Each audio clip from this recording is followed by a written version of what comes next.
신약성경 야고보서 2장 14절로 26절까지의 말씀 함께 봉독하시겠습니다. 내 형제들아, 만일 사람이 믿음이 있노라 하고 행함이 없으면 무슨 유익이 있으리요? 그 믿음이 능히 자기를 구원하겠느냐? 만일 형제나 자매가 헐벗고 일용할 양식이 없는데 너희 중에 누구든지 그에게 이르되 평안히 가라, 덥게 하라, 배부르게 하라 하며 그 몸에 쓸 것을 주지 아니하면 무슨 유익이 있으리요? 이와 같이 행함이 없는 믿음은 그 자체가 죽은 것이라. 어떤 사람은 말하기를 너는 믿음이 있고 나는 행함이 있으니 행함이 없는 내 믿음을 내게 보이라.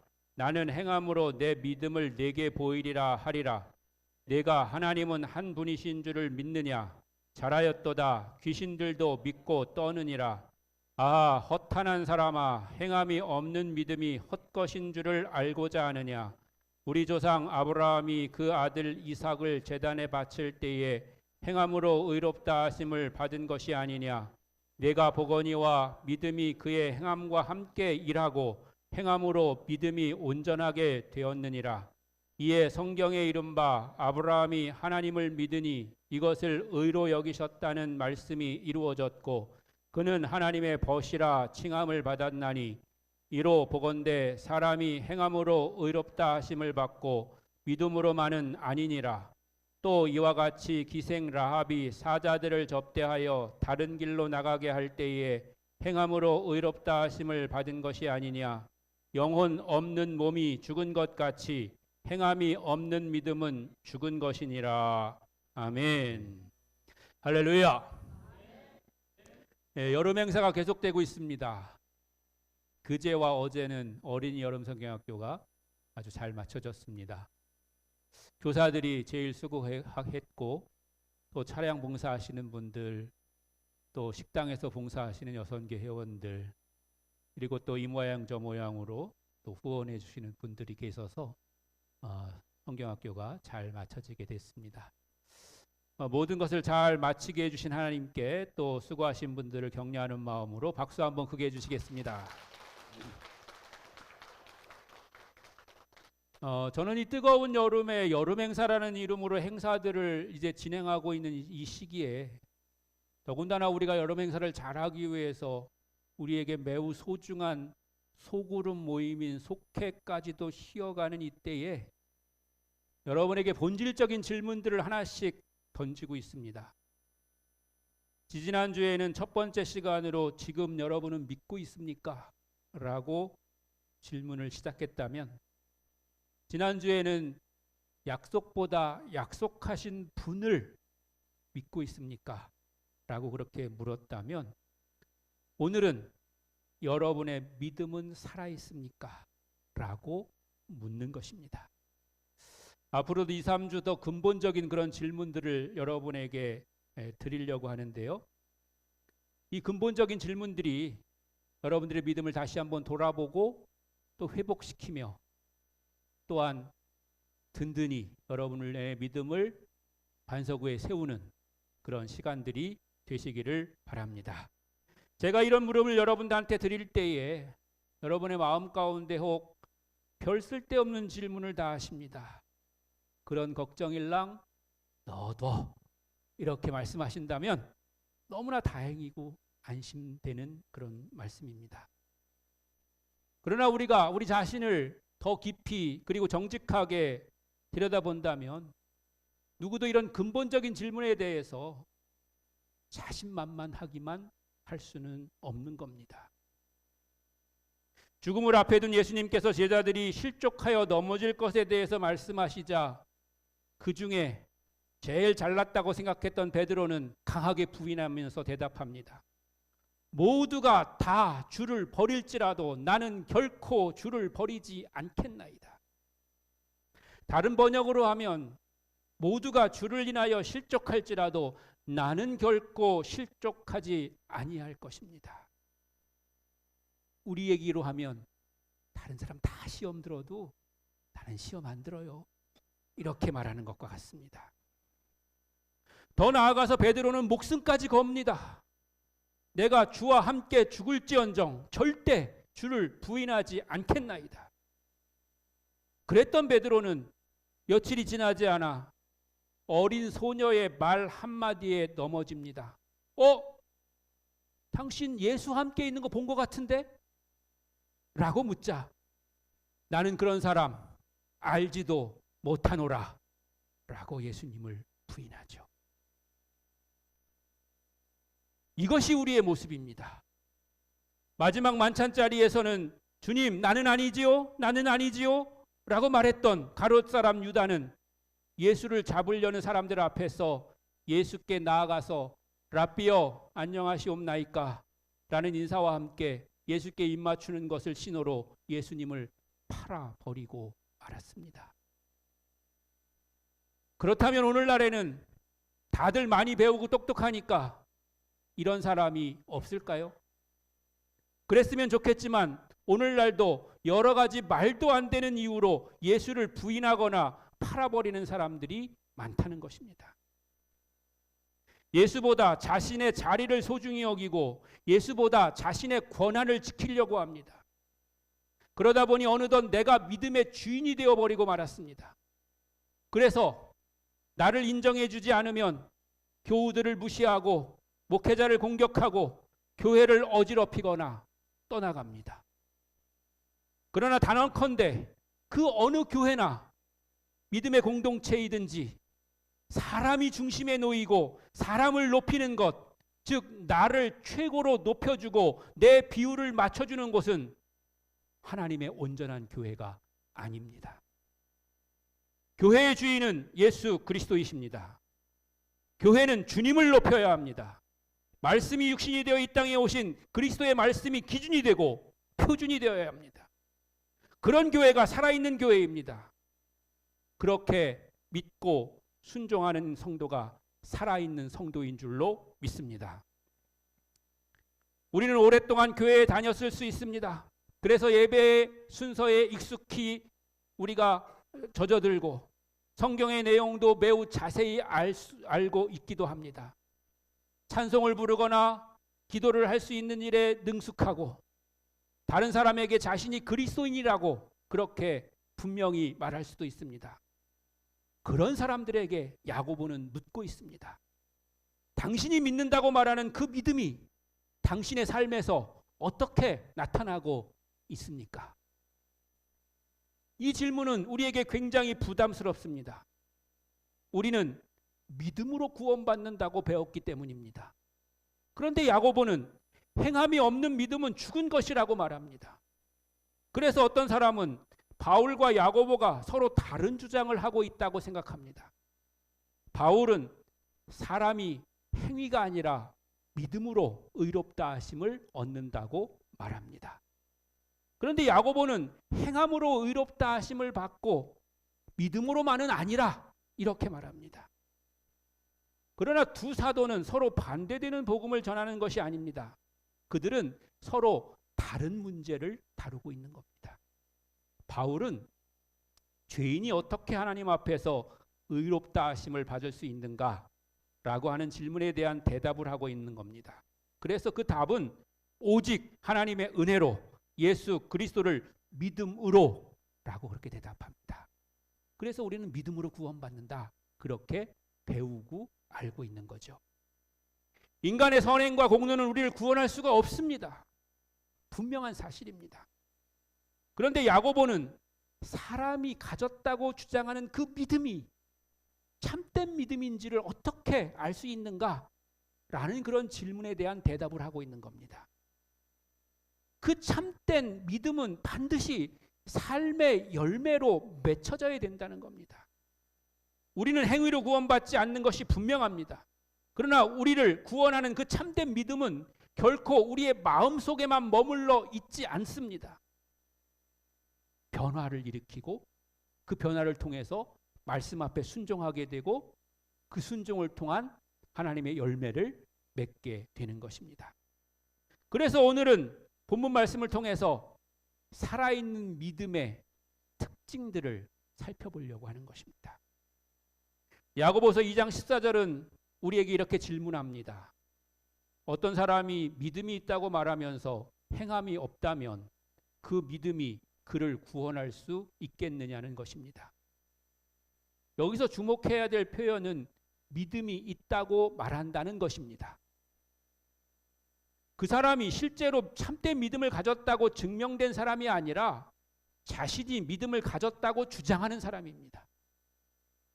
굳이 주장까지는 안 한다고 하더라도 마음속으로 나는 믿는 사람이다.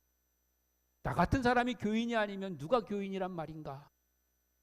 그리고 나는 믿음의 그런 말씀들을 많이 지켜온, 그래서 그렇게 크게 실수하거나 또한 죄를 짓거나 아니면 하나님께 책망받을 것이 없는 사람이다 라고 생각하는 것입니다. 물론 내적 확신과 예수님을 주님으로 고백하는 것은 중요합니다. 올바른 복음을 알고 믿는 것도 중요합니다. 그러나 그런 입술의 고백과 삶이 완전하게 분리되어 있다면 그 고백의 진실성을 우리는 돌아보아야 합니다. 야고보는 구체적인 예를 듭니다. 주변에 형제나 자매가 옷이 없고 먹을 양식이 없어서 굶주립니다. 그런데 어떤 사람이 그를 보면서 말합니다. 편안히 가십시오. 따뜻하게 지내십시오. 배부르게 드십시오. 이렇게 말합니다. 말은 아름답습니다. 축복하는 말입니다. 그러나 실제로 필요한 것을 전혀 주지 않는 것입니다. 그런 우리에게 야고보는 묻습니다. 그 말이 무슨 유익이 있습니까? 배고픈 사람에게는 음식이 필요한 겁니다. 추위에 떠는 사람에게는 따뜻한 옷이 필요합니다. 고통받는 사람에게는 말로만 평안을 빌어주고 아무런 도움을 주지 않는다면 그 사랑은 빈말일 뿐인 것입니다. 믿음도 마찬가지입니다. 나는 하나님을 믿습니다. 나는 예수님을 사랑합니다. 라고 말하면서 우리가 예수님을 사랑하고 예수님을 믿는 그 믿음의 표징이 없다면 그 사람의 믿음이 진실한지 어떻게 우리가 알 수 있습니까? 더 나아가서 이웃의 고통을 외면하고 용서하지 않으며 거짓과 불의를 버리지 않는다면 그 고백은 삶에서 확인되지 않는 그런 고백입니다. 예수님께서는 선한 사마리아인의 비유를 말씀하셨습니다. 강도 만난 사람이 길에 쓰러져 있습니다. 제사장과 레위인은 그를 보았지만 지나갔습니다. 그들은 종교적인 지식과 직위를 가지고 있었지만 그들에게 맡겨진 일에는 충실했는지 모르지만 고통받는 사람을 위해서 자신의 일을 잠시 멈추지 않았습니다. 그러나 사마리아인은 그를 불쌍히 여겼습니다. 상처를 싸매고 자신의 짐승에 태우고 여관으로 데려가서 그를 돌보았습니다. 그는 긍휼한 마음을 가졌고 시간을 하루 이상 지체했으며 자기가 가지고 있는 돈을 가지고 비용을 지불했습니다. 그의 사랑은 말이 아니라 행동으로 나타난 것입니다. 사랑하는 형제자매 여러분, 여러분의 믿음은 어디에서 나타나고 있습니까? 주일 예배에 참석하는 것만으로 신앙이 완성되는 것이 아닙니다. 주일에 들은 말씀이 월요일의 가정과 직장의 삶에서 나타나야 됩니다. 예배 중에는 아멘이라고 말하면서 만약에 가정에서는 분노와 폭언을 반복한다면 말씀은 들었지만 순종하지 않는 겁니다. 그렇다고 해서 아멘을 하는 게 조심해라 이런 말이 아닙니다. 아멘을 여러분 잘해야 됩니다. 여러분이 아멘을 안 하는 것은 말씀에 집중하고 있지 않거나 아니면 딴 생각을 하고 있는 것입니다. 아니면 내가 뭔가 좀 잘 들어보고 맞는 말이면 아멘 해야 되겠다 이렇게 생각한다면 이미 늦습니다. 여러분이 저를 지난 몇 년간 검증해 보신 것처럼 제가 설교 시간에 이상한 말을 하는 사람이 결코 아닙니다. 그렇기 때문에 여러분에게 들려지는 말씀에 아멘으로 고백하면 그 말씀이 여러분의 마음판에 새겨지고 그 말씀이 살아서 역사하는 그런 말씀이 될 줄로 믿습니다. 교회에서는 사랑을 말하면서 어려움에 처한 성도를 외면한다면 사랑의 복음을 삶으로 나타내지 못하는 것입니다. 정직을 말하면서 자신의 이익을 위해서 거짓을 말한다면, 또 거짓되게 산다면 믿음과 삶이 분리된 것입니다. 살아있는 믿음은 입술에서 시작되지만 반드시 삶으로 드러나야 되는 것입니다. 삶을 통해서 드러나는 열매 있는 믿음을 가지시기를 주의 이름으로 축원합니다. 행함은 구원의 조건이 아니라 믿음의 증거입니다. 정신을 잘 차리고 들어보십시오. 잘못 들으면 또 다른 오해가 생길 수가 있습니다. 그리고 잘 들어보시고 아멘 하십시오. 우리의 행위가 우리를 구원하는 것이 절대 아닙니다.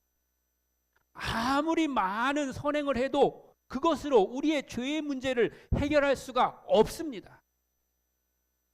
봉사와 헌금과 구제와 종교적인 열심이 예수 그리스도의 십자가를 대신할 수가 없습니다. 그런데 그걸 왜 합니까? 나를 구원하신 하나님의 은혜가 너무나도 감사해서 우리가 감사의 헌신을 하나님 앞에 드립니다. 그러므로 봉사와 헌금과 내가 하는 열심은 내 자랑과 내 의가 아닙니다. 그것이 무언가의 대가가 될 수가 없습니다. 구원에 대한 감사이고 감사할 수 있어서 감사한 것입니다. 모든 사람은 죄를 범했고 하나님의 영광에 이르지 못하게 되었습니다. 우리가 의롭게 살려고 애써 보지만 그것으로 완벽하지 않습니다. 우리가 구원받는 유일하고도 완전한 길은 오직 예수 그리스도의 은혜인 줄로 믿습니다. 그래서 구원은 공짜입니다. 예수님께서 십자가에서 우리의 죄값을 완전히 담당하셨습니다. 대신 값을 치러주신 것입니다. 우리는 그리스도를 믿음으로 구원받고 의롭다 하심을 얻을 수가 있는 겁니다. 그런데 왜 또 지금 여기서 행하라고 하는 겁니까? 행함은 구원을 위한 뿌리가 아니라 구원받은 생명에서 나타나는 열매이기 때문에 그렇습니다. 사과나무는 사과가 열리기 때문에 사과나무가 되는 것이 아닙니다. 원래 사과나무이기 때문에 사과가 열리는 겁니다. 좋은 열매가 그 나무를 살아있는 나무가 되게 하는 것이 아니라 나무가 살아있기 때문에 거기에서 열매가 열리는 겁니다. 그러나 사람들은 사과가 달리는 것을 보고 그 나무가 사과나무라고 말합니다.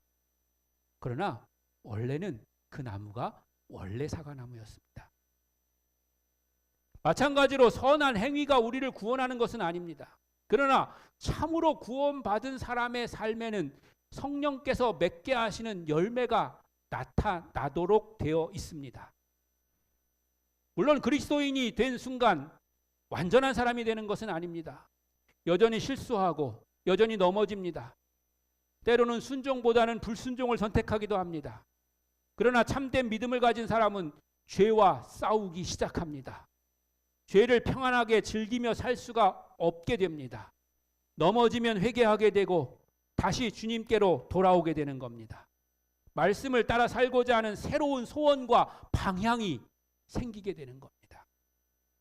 중요한 것은 완전한 것이 아니라 방향입니다. 지난달 월삭주간 저녁 예배 시간에 말씀드린 것 같은데 성경을 많이 아는 것도 중요한데 그것보다 더 중요한 것은 말씀을 바르게 깨닫는 것입니다. 많이 알고 있는데 잘못 깨닫고 있는 것보다 한 가지만 아는데 바르게 깨닫고 있으면 그게 더 좋은 것입니다. 그런데 그보다 더 중요한 것은 올바른 방향으로 깨닫고 그 방향으로 가고 있어야 하는 것입니다. 그러면 성경을 읽으면 읽을수록 내게 믿음의 기초가 더욱더 튼튼하게 세워지고 내가 흔들리지 않는 믿음의 반석 위에 서게 될 줄로 믿습니다. 그런 면에서 우리 교회 성도들이 성경 통독을 하고 있는 것이 너무나도 좋습니다. 저는 여러분들이 성경 통독을 했다고 저에게 문자나 전화로 보고할 때마다 제 가슴이 설레입니다. 우리 성도들이 이렇게 말씀을 사모하고 열심히 읽고 있구나. 여러분, 일단 읽으십시오. 방향을 잡아주고 바르게 깨닫게 하도록 제가 이끌어 갈 것입니다. 안 믿어지시나 봐요? 아멘을 작게 하시는 거 보니까. 그러나 조급해하거나 서두르지 마십시오. 우리가 얼마나 빨리 변화했는가 보다 어느 방향으로 가고 있는가가 중요한 겁니다. 하나님은 당신의 자녀들을 그냥 내버려 두시지 않으시고 언제나 함께 하십니다. 요한복음 14장 16절로 18절입니다. 같이 읽습니다. 시작. 내가 아버지께 구하겠으니 그가 또 다른 보혜사를 너희에게 주사 영원토록 너희와 함께 있게 하리니 그는 진리의 영이라. 세상은 능히 그를 받지 못하나니 이는 그를 보지도 못하고 알지도 못함이라. 그러나 너희는 그를 아나니 그는 너희와 함께 거하심이요 또 너희 속에 계시겠음이라. 내가 너희를 고아와 같이 내버려 두지 아니하고 너희에게로 오리라. 아멘.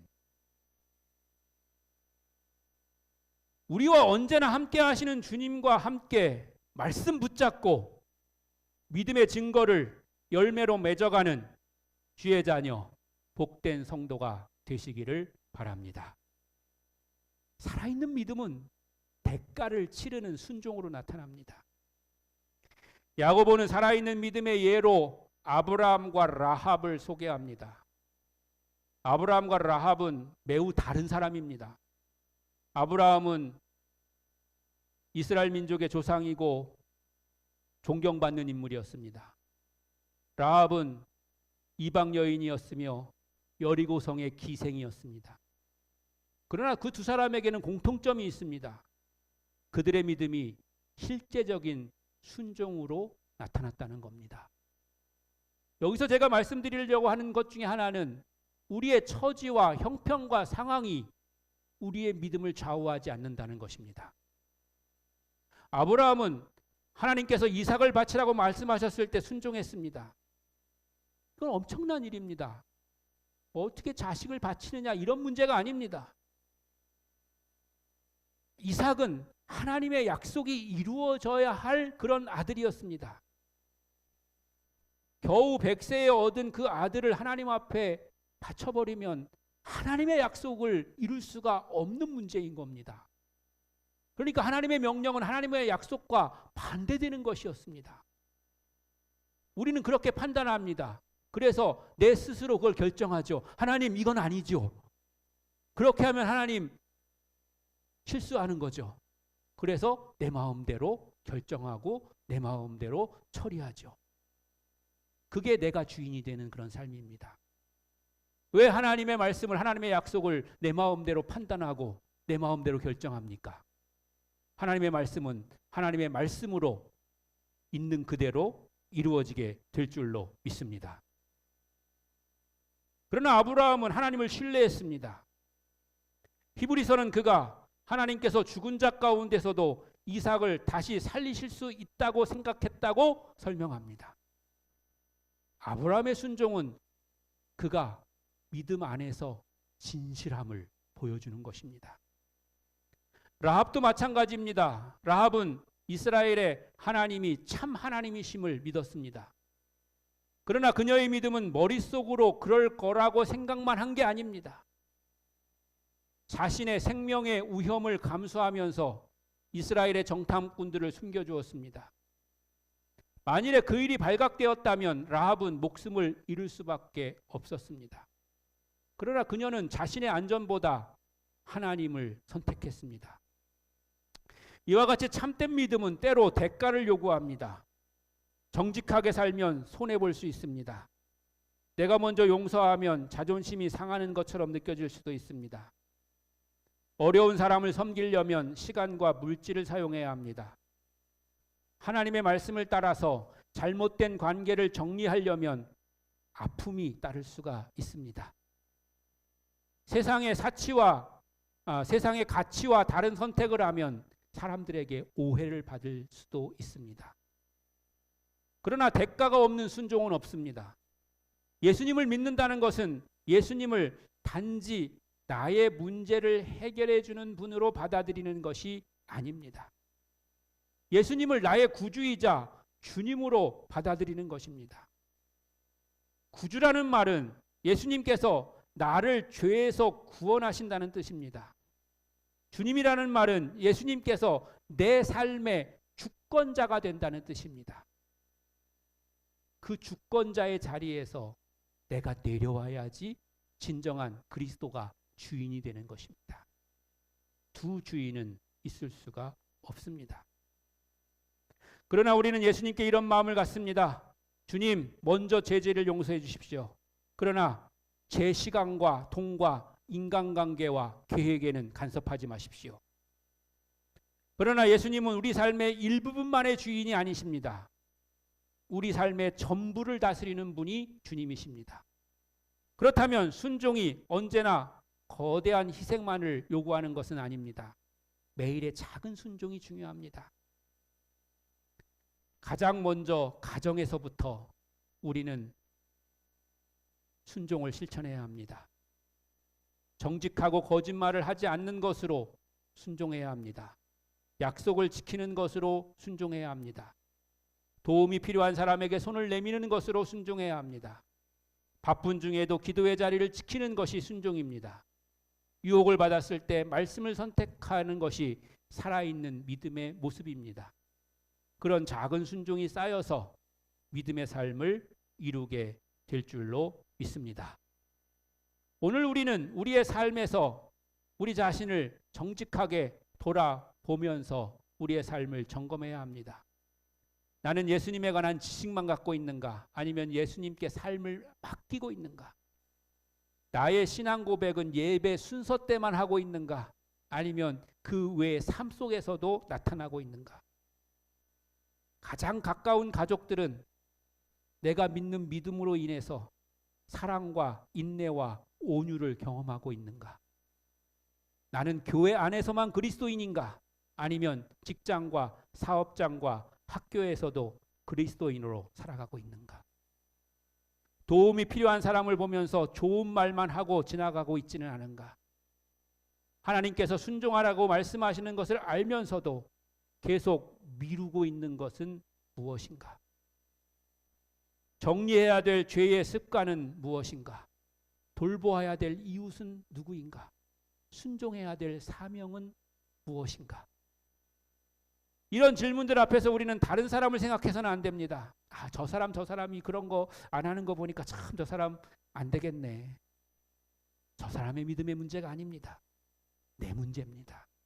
자기 자신을 바라봐야 합니다.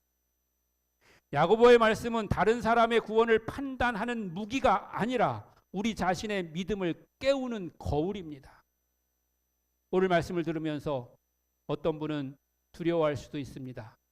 우리의 순종이 불완전하기 때문입니다. 선한 일을 하면서도 이기적인 동기가 섞여 있을 수 있습니다. 사랑한다고 하지만 부족하고 용서한다고 하면서도 마음에 상처가 남아 있습니다. 만일 완전한 행함이 구원의 조건이라면 여기 있는 우리 모두는 아무도 구원받을 수가 없습니다. 그러므로 자신의 부족함이 발견되었을 때 절망하거나 낙심하거나 두려워서 도망가지 마십시오.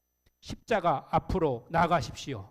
주님, 저는 믿는다고 말했지만 순종하지 못했습니다. 사랑한다고 말했지만 이웃을 외면했습니다. 그런 저를 용서하시고 변화시켜 주옵소서. 우리가 죄를 자백하면 하나님은 미쁘시고 의로우셔서 우리 죄를 용서하시며 모든 불의에서 깨끗하게 해 주실 줄로 믿습니다. 복음은 실패한 사람에게 다시 시작할 수 있는 은혜를 줍니다. 베드로는 예수님을 3번이나 부인했습니다. 그의 행함은 믿음의 고백과 일치하지 않았습니다.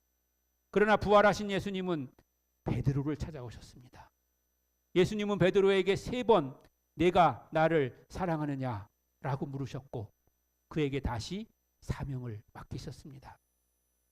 주님은 실패한 제자를 버리시지 않으셨습니다. 그를 다시 회복시키시고 다시 순종의 길로 부르셔서 하나님의 위대한 사도로 세우신 줄로 믿습니다. 사랑하는 성도 여러분, 다시 한번 말씀드리지만 분명한 것은 우리가 나의 행위로 구원받는 것이 아닙니다. 우리의 구원의 근거는 예수 그리스도의 십자가입니다. 우리는 오직 은혜로 오직 믿음으로 구원받습니다. 그러나 우리를 구원한 그 믿음은 우리를 예전 모습 그대로 내버려 두지 않습니다. 변화시킵니다. 바꿔나갑니다. 상류에 있는 자갈돌이 하류로 흘러내려가면서 모난 데가 닳아지고 또 잘 구를 수 있도록 둥글둥글해지는 것처럼 우리의 믿음도 믿기 시작한 때로부터 변화되고 새로워지며 주님을 닮아가고 말씀을 근거로 새롭게 거듭나게 될 줄로 믿습니다. 우리를 살아있는 믿음을 가진 사람으로 그렇게 바꿔나가시는 것입니다. 그러기 위해서 우리가 예배를 사모하게 되는 것이고 기도의 자리를 찾게 되는 것이고 성경 말씀 읽는 것이 즐거워지게 되는 것입니다. 그래서 우리는 예수 그리스도를 만날 수 있게 되는 줄로 믿습니다. 믿음의 뿌리는 예수 그리스도입니다. 믿음의 열매는 변화된 삶입니다. 뿌리 없이 열매를 만드는 것은 불가능합니다. 그러나 뿌리는 있는데 열매가 없고 잎만 무성한 것도 예수님이 원하시거나 기뻐하시는 일이 아닙니다. 우리는 그리스도 안에 깊이 뿌리를 내리고 성령으로 말미암아 아름다운 열매를 맺어야 될 줄로 믿습니다. 그러나 여러분 부담 갖지 마십시오. 우리 힘만으로 할 수 없는 것을 주님도 아십니다. 그래서 주님 우리에게 성령을 부어주시고 우리 안에서 주님이 행하시고 계시는 줄로 믿습니다. 하나님께서 우리 안에 소원을 두고 행하게 하십니다. 입술의 고백과 삶의 순종이 하나가 되도록 우리를 이끌고 계시는 줄로 믿습니다. 여러분의 가정과 또 우리 교회와 우리가 살아가는 세상 안에서 우리의 믿음을 통해서 예수 그리스도의 사랑을 나타내는 삶을 살아가는 그런 복된 성도, 하나님의 말씀 안에 서 있는 그런 거룩한 하나님의 자녀와 제자들 되시기를 주의 이름으로 간절히 축원합니다.